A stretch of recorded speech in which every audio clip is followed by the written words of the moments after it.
जय जिजाऊ, मी आशिष मगर, स्वागत आहे तुमचं एटीएम गुरु युट्यूब चॅनलमध्ये। सध्या बदलापूर एन्काउंटरची चर्चा खूप जास्त होते। लोकांनी फटाके फोडले आहेत, सगळे लोक आनंद उत्सव साजरा करत आहेत की बरं झालं त्याला त्याच्या कर्माचं फळ मिळालं। आणि निश्चितपणे एखाद्या गुन्हेगाराला त्याच्या कर्माचं फळ जेवढ्या लवकर मिळेल तेवढी लोक किंवा तेवढी जनता आनंदी होते, हे मात्र निश्चित आहे। पण मूळ मुद्दा असा आहे की त्याचं खरंच हे एन्काउंटर आहे का, की त्याची हत्या आहे? दुसरा मुद्दा असा आहे की त्याच्या हत्येमागे फक्त आणि फक्त त्या मुलींना न्याय मिळवून देण्याची भावना होती की त्याच्यामागे आणखी काही षडयंत्र आहेत? ही गोष्ट खूप महत्त्वाची आहे, जी जनतेसमोर गेली पाहिजे। कारण हे केवळ आणि केवळ त्या दोन मुलींच्या अन्याय इतकं किंवा केवळ त्या दोन मुलीवर अत्याचार केला म्हणून त्याचं केलेलं एन्काउंटर इतकंच हे छोटं किंवा इतकंच हे मर्यादित नाही आहे। तर याच्या पुढे खूप सारी स्टोरी आहे। याच्यामध्ये लहान मुलांची पोर्नोग्राफी म्हणजेच चाइल्ड पोर्नोग्राफी, ज्याला आपण लहान मुलांचे असलेले व्हिडिओ म्हणतो, त्यानंतर मुली गायब होणं त्या शाळेतून म्हणजे किडनॅपिंग म्हणतो, असे वेगवेगळे प्रकरण त्याच्याच नंतर आता उघडकीस येत आहेत।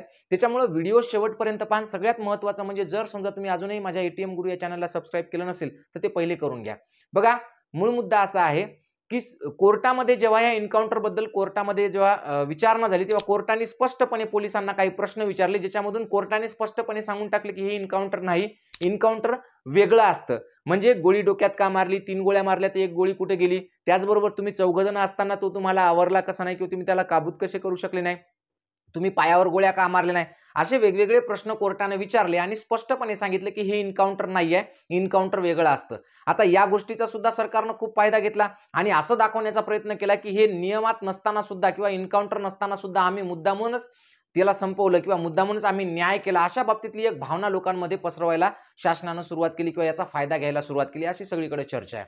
आता मूळ मुद्दा असा आहे की जरी सुद्धा लोक खुश असले, जरी सुद्धा लोकांना आनंद झाला असेल या घटनेबद्दल की त्याला त्याची कर्माची फळं मिळाली म्हणून किंवा तो गुन्हेगार होता म्हणून, पण याच्या पुढे खूप महत्त्वाच्या काही गोष्टी आहेत ज्या आता हळूहळू उघड होत आहेत। म्हणजे हा फक्त केवळ एक मोहरा होता आणि मेन किंवा मुख्य आरोपी जे आहेत ते अजूनही गायब आहेत, ते अजून भेटले नाहीत किंवा त्यांच्याबद्दलचे जे काही पुरावे होते ते सगळे नष्ट झाले की काय, असा इथे एक प्रश्न निर्माण होतोय। कारण ज्या अक्षय शिंदेचं एन्काउंटर झालं त्यानं मीरा बोरवणकर यांना भेटण्याची इच्छा व्यक्त केली होती। त्याचबरोबर ते आता न्यायालयीन समितीसमोर सुद्धा चौकशीला जाणार होता आणि तो काहीतरी सांगू इच्छित होता। त्याच्या आईने सुद्धा एक गोष्ट सांगितली की त्याने खूप मोठी चिठ्ठी लिहिली होती, पण मला वाचता येत नसल्यामुळे मी त्याच्याकडेच ठेवली होती, ती चिठ्ठी सुद्धा गायब आहे।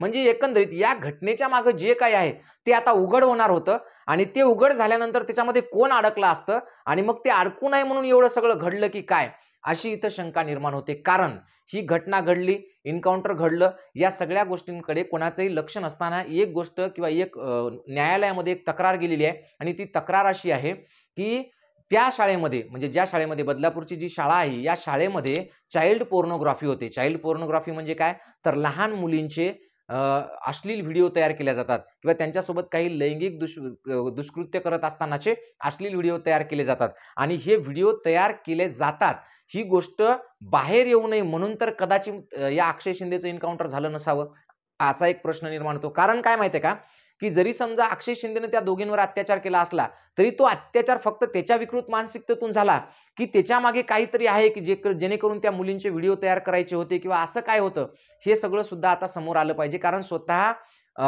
ही केस उच्च न्यायालयामध्ये गेलेली आहे आणि त्याच्यामध्ये स्पष्टपणे असं म्हटलेलं आहे की तिथला जो एक ट्रस्टी आहे, जो 1 महिन्यापासून गायब आहे, घटना घडली तेव्हापासून तो गायब आहे। एवढंच नाही तर त्या शाळेमधले जे सीसीटीव्ही फुटेज होते या घटनेपासूनच्या 15 दिवस आधीचं, ते सगळं सीसीटीव्ही फुटेज सुद्धा गायब आहे आणि ज्या कर्मचाऱ्याने किंवा ज्या व्यक्तीने ते सीसीटीव्ही फुटेज गायब केलं ती सुद्धा व्यक्ती मागच्या महिन्यापासून गायब आहे। म्हणजे एक ट्रस्टी गायब आहे, एक कर्मचारी गायब आहे। एवढंच नाही तर त्या शाळेमधली एक मुलगी सुद्धा गायब आहे, तशी सुद्धा तक्रार पोलीस स्टेशनला आहे की मुलगी त्या शाळेतून हरवली म्हणून, गायब झाली म्हणून। म्हणजे अक्षय शिंदेचं एन्काउंटर हे फक्त अक्षय शिंदे पुरतं मर्यादित आहे की अक्षय शिंदेच्या माध्यमातून जे मुख्य आरोपी आहेत, मेन आरोपी आहेत, तिथपर्यंत पोहोचण्याची जी सीडी होती, जी साखळी होती, ती तोडण्यात आलेली आहे। हा सगळ्यात मोठा प्रश्न इथं उभा राहतो। कारण जर सीसीटीव्ही फुटेज गायब असेल, 15 महिनाभरापासून तो कर्मचारी गायब असेल, महिन्याभरापासून एक ट्रस्टी गायब असेल आणि महिनाभरापासून तिथली जर एक मुलगी गायब असेल, तर हे सगळं योगायोगानं घडत नाही। हा काही योगायोग नाही। याच्यापेक्षा महत्त्वाचं म्हणजे की ज्या बदलापूर घटनेमुळं तिथल्या आजूबाजूच्या परिसरामध्ये किंवा तिथल्या याच्यामध्ये या निवडणुकीवर जे परिणाम झाले असते ते परिणाम होऊ नये आणि तिथली जनता सरकारवर खुश व्हावी म्हणून सध्या कोर्टच म्हणते की हे एन्काउंटर नाहीये। याचा अर्थ हे खरंच एन्काउंटर नसून एकतर जी ते जे ट्रस्टी आहेत ते स्वतः आरएसएसचे आहेत किंवा ते भाजपशी संबंधित आहेत, असं स्पष्टपणे सगळ्या मीडियावर चालवलं गेलेलं आहे। म्हणजेच भाजप किंवा सरकार त्या ट्रस्टीला वाचवण्याचा प्रयत्न करते का एवढ्या मोठ्या अपराधातून, किंवा त्या शाळेला वाचवण्याचा प्रयत्न करते का एवढ्या मोठ्या अपराधातून, किंवा मग हे सगळे जे प्रकरण घडलेले आहेत त्यांच्यावर पडदा टाकण्यासाठी म्हणून केवळ अक्षय शिंदेचा बळी घेतला जातोय का, असे वेगवेगळे प्रश्न निर्माण होतात. याचा अर्थ असा नाही की अक्षय शिंदेला जे काही त्याच्या कर्माची फळं भेटली त्याच्या आपण विरोधात आहोत, पण मूळ मुद्दा असा आहे की एखादं जर कुत्रं कोणाला चावलं असेल तर त्या कुत्र्याला भुंकायला कोणा लावलं, त्या कुत्र्याचा मालक कोण आहे हे शोधणं खूप महत्त्वाचं असतं. कारण कुत्रे फक्त भाकरीच्या तुकड्यावर भुंकतात, पण त्याचा मालक जो असतो ना तो हे सगळे प्लॅन आखत असतो. म्हणून अक्षय शिंदे हा केवळ कुत्रा होता आणि त्याचा मालक कोणी वेगळा आहे का हे शोधणं खूप महत्त्वाचं आहे, जनतेला हे कळणं महत्त्वाचं आहे. या घटनेमुळे बदनापूरच्या आजूबाजूच्या सगळ्या परिसरामध्ये 3 ते 4 विधानसभा क्षेत्रामध्ये याचा परिणाम खूप मोठा जाणवला असता. म्हणून सरकारनंच कदाचित हे सगळं घडून आणलं की काय असं मी म्हणत नाही, पण असं कोर्टाने स्पष्टपणे म्हटलेलं आहे. त्यांच्या याच्यामध्ये प्रश्न विचारले आहेत पोलीस विभागाला. त्याच्यामुळे ही घटना साधीसुधी नाही. या घटनेच्या मागं लहान मुलांचे अश्लील व्हिडिओज आहेत, या घटनेमागं लहान मुलींची किडनॅपिंग आहे, या घटनेमागं आणखी बऱ्याचशा गोष्टी आहेत त्या हळूहळू उघड झाल्या असत्या, पण या एन्काउंटरनं ते सगळं थांबवलेलं आहे. म्हणून माझी कळकळीची विनंती आहे की असं कायदा हातात घेऊन केलेल्या गोष्टींना समर्थन देऊ नका.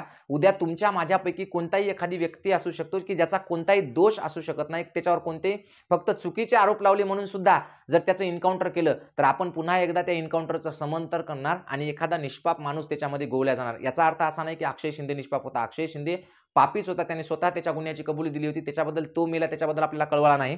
पण इथून पुढे जर कोणी सरकारच्या कामात अडथळा ठरत असेल किंवा अशा मोठमोठ्या लोकांच्या कांडांना जर तो कोणी उघड करत असेल किंवा असे कांड जर बाहेर पाडण्यासाठी एखादा प्रामाणिक व्यक्ती जर समोर येत असेल तर त्याच्यावर अशा प्रकारचे दोषारोप ठेवून त्याचं जर एन्काउंटर करायची जर इथं सुरुवात झाली तर इथून पुढे जगातल्या कोणत्याही अन्याय घडलेल्या महिलेला, अन्याय घडलेल्या मुलीला इथून पुढे न्याय मिळू शकणार नाही. म्हणून जे कायद्यानं घडलं पाहिजे ते कायद्यानंच घडलं पाहिजे आणि याच्यातलं सत्य बाहेर आलं पाहिजे. शासनाने स्वतः याच्यात लक्ष घातलं पाहिजे, सीबीआयकडे केस दिली पाहिजे. याच्यातले जे मुख्य आरोपी आहेत, जे मेन आरोपी आहेत, जे महिन्याभरापासून फरार आहेत, जे गायब आहेत, सगळं करून सुद्धा वेगळे आहेत, ते शोधून काढले पाहिजे. आणि ज्या ज्या मुलींची अशा पद्धतीने काही व्हिडिओ झाले असतील किंवा काही, तर ते सगळं शोधून ताबडतोब त्या सगळ्यांना मोठ्यात मोठी शिक्षा दिली पाहिजे, असं माझं वैयक्तिक मत आहे. तुमचं मत काय ते व्हिडिओच्या खाली कमेंट करून नक्की कळवा.